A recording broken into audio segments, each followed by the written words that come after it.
Pourquoi les chrétiens ne doivent pas fêter Noël? Bonjour, bonsoir. Aujourd'hui, nous allons aborder un sujet sensible mais nécessaire, la célébration de Noël dans le christianisme. Beaucoup considèrent Noël comme une fête chrétienne évidente. Pourtant, lorsqu'on examine la Bible avec sérieux, une question s'impose. Dieu a-t-il réellement demandé aux chrétiens de célébrer Noël? La foi chrétienne ne repose pas sur la tradition, ni sur la culture populaire, mais sur la parole de Dieu. La Bible nous exhorte à examiner toutes choses et à retenir seulement ce qui est conforme à la vérité.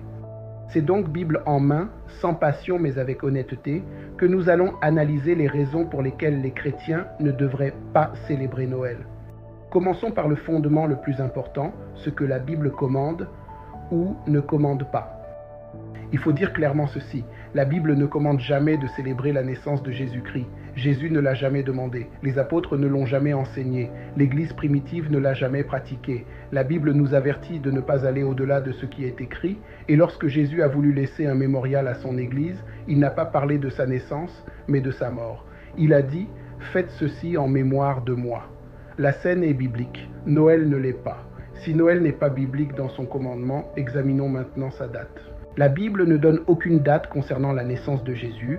Pourtant, le 25 décembre est présenté comme une certitude, alors qu'il ne repose sur aucune révélation biblique. Au contraire, l'évangile de Luc nous dit que les bergers gardaient leurs troupeaux la nuit dans les champs. Cette pratique correspond au printemps ou à l'automne, mais certainement pas à l'hiver en Judée. Célébrer une date que Dieu n'a jamais révélée, c'est affirmer quelque chose que Dieu n'a jamais dit. Cela nous amène naturellement à une autre question.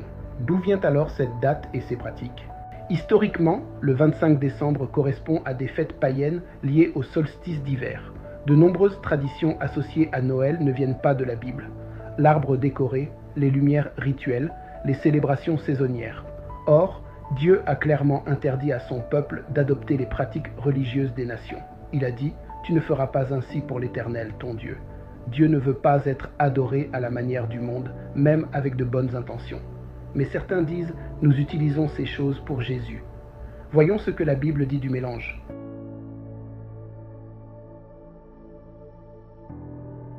La Bible montre que Dieu rejette toute adoration qui mélange sa vérité avec des pratiques étrangères. L'exemple du veau d'or est très clair. Le peuple voulait honorer Dieu, mais selon une forme païenne, et Dieu a rejeté cette adoration. La Bible pose cette question. Quel rapport y a-t-il entre la lumière et les ténèbres ? La sincérité ne remplace jamais l'obéissance. Regardons maintenant les fruits spirituels de Noël aujourd'hui.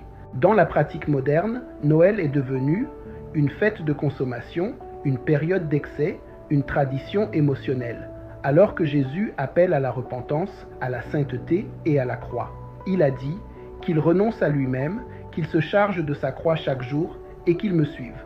Noël transforme souvent Jésus en symbole saisonnier plutôt qu'en Seigneur à suivre chaque jour. Cela nous ramène à la question essentielle de l'adoration. Jésus a dit « Dieu est esprit et il faut que ceux qui l'adorent en esprit et en vérité ». L'adoration véritable repose sur la parole de Dieu, pas sur les traditions humaines.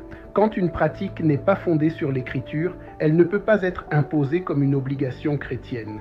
En conclusion, l'examen biblique est clair. Noël n'est ni commandé, ni enseigné, ni pratiqué dans la Bible. Sa date n'est pas biblique. Ses origines sont étrangères à l'adoration chrétienne. Et Dieu rejette le mélange entre paganisme et vérité.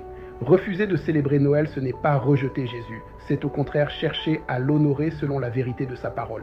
La Bible nous exhorte, ne vous conformez pas au siècle présent, mais soyez transformés par le renouvellement de l'intelligence.